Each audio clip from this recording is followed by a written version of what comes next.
to the practice assignment series for our 2D packet. Today we're going to be talking about PA number 8, which is our spacer. Let's take a look at our question we need to answer today. What is the area of the shape with and without the holes? So I have two lines, one with and one without.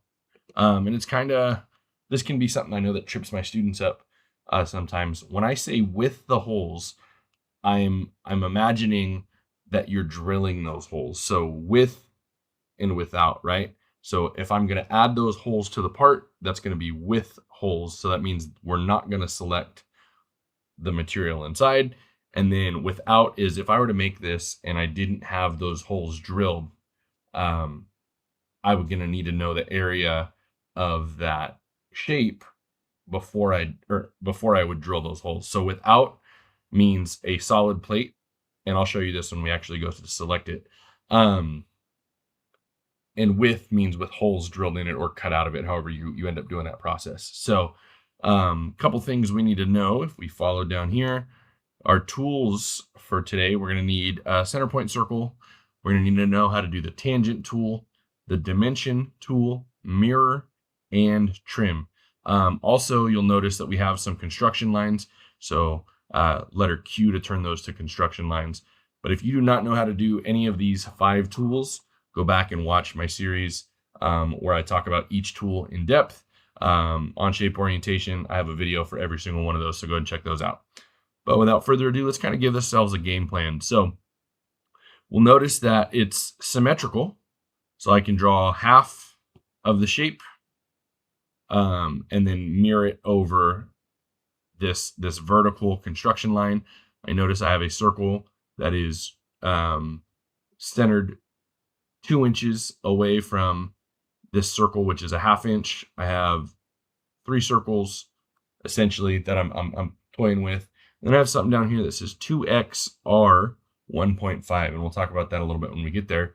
But basically where I'm going to start is with this 1/2 inch circle at my origin. So this little point right here where those crosshairs are is where my origin is going to be, and that's kind of where I'm going to start. So let's jump into Onshape. I'm going to draw this on the top plane, so we'll select top plane, Shift and S to start my sketch, N to normalize my view, and P to hide those planes. First thing I want to do, and this midpoint line tool is probably my favorite when we're starting to talk about center lines and construction lines. So what I'm going to do is select my origin. I'll zoom in a little closer. Come out like this, and before I click one more time, I'm going to press Q. I'm going to get me a center line that way, and I'm going to do the same thing in the center, but going left and right this time, and we can go from there. So, like I said, first thing I want to do is draw a circle, center point circle, and that needs to be a diameter of 0.5. Couple of things to note too, if you end up zooming in too far or zooming out too far, press the letter F on your keyboard. That'll do what's called fit, and that'll fit it to your screen. I am kind of double zoomed in. I'm using this feature, but it'll fit that to your screen a little bit better so you can kind of see what's going on. So next thing we're going to do is I know that I need to draw a circle on this line here that is 1 needs to be a diameter of 2, and I need another one on the outside of this with a diameter of 3. Okay, so we have that there. Let me zoom out again. Okay, now this is where order of operations matter, and kind of how you go through doing these things. But essentially what you're going to need to do is I could draw this again and then mirror it over, but I got to give myself some dimensions first. So when I click D for dimension, I click this center line, that center point of those 2 circles in here, and I need that to be 2 inches.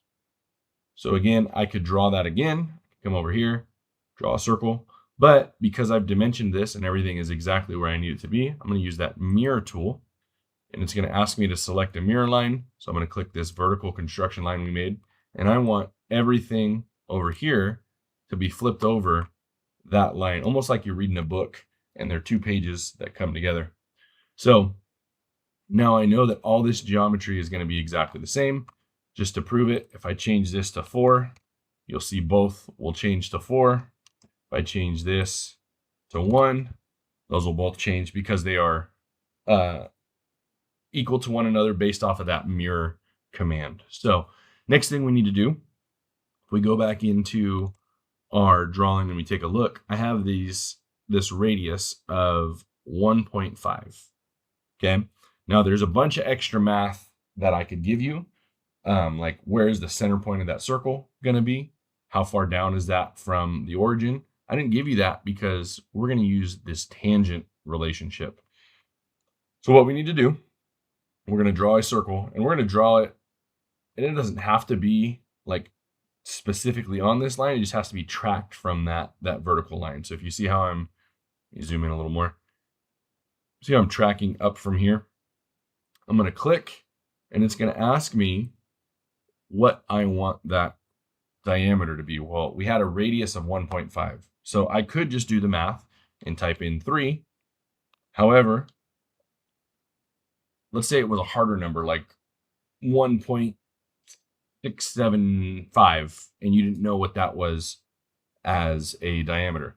You could type in the number, press the star button. That means times. If you have a 10 key, you're used to that. That's like your multiplication star. So 1.5 times 2, and that's going to give me a radius of 3. And then I'm going to press T for tangent. I'm going to select my circle that I just drew, and I'm going to select my other circles that I had down below. Okay. So once I have that, now 2 ways you could go. One, I could start trimming. I could bring in these scissors and start cutting it apart, or I could mirror first. Now I'm 100% on board with trimming the least amount of things as possible. So if I trim this first, you'll see now I have just this. So when I mirror, I'm not mirroring something else I have to trim. I'm going to click this mirror line down here and then fold that over. I don't have to then trim extra, right? So now I have my deals like they need to be. So I can say, okay, now I can trick M, and then I can come in and trim out those. And if we look at my shape and we look at what our drawing's supposed to look like, they look identical. So what is the area of the shape with and without the holes? So again, let me change some geometry because again, this is a tutorial on how to do it, but not straight up just giving you the answers. So let's change this to 3. That's going to make it all wonky. Let's make that 1.5. There we go. And let's make this, we'll go 1. And we'll make that 4. And we'll make that 2. So essentially the same idea, bigger dimensions. So when I say with the holes, this is what I'm looking for, okay? What is the area with the holes? So with the holes cut out, what are we looking for? I know it's kind of tricky. When I do this on my Canvas classes, for you teachers that are watching, I screenshot an image of what I want them to do. So like this would be the question, what is the area of the shape with the shaded region as follows? So this would be with the holes, and then the other way is without. So make sure everything's selected. Then you would come down here and I would get a measurement, an area down here. Now, again, that is not the correct answer. You would have to do the math the way I showed you with the proper dimensions to get that.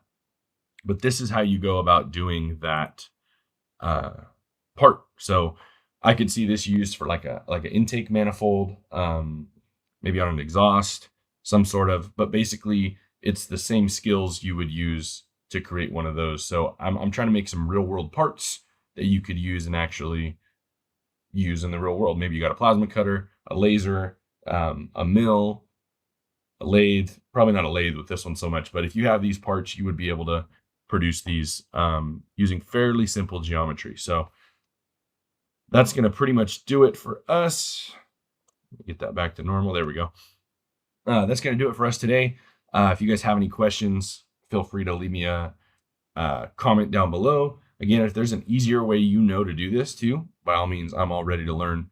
And because then we can teach each other how to be better at this. So if you're coming to my training at the Ag Teacher Conference in a couple of weeks, and you're already watching my videos, comment and let me know that you're going to be there. I'll have packets for you guys. We'll have some 3D stuff going. I'm working on a 3D packet coming out right now too. So you guys will be the first to see that. And hopefully you guys will learn something and we have a lot of fun. But other than that, I will see you guys later. Take care.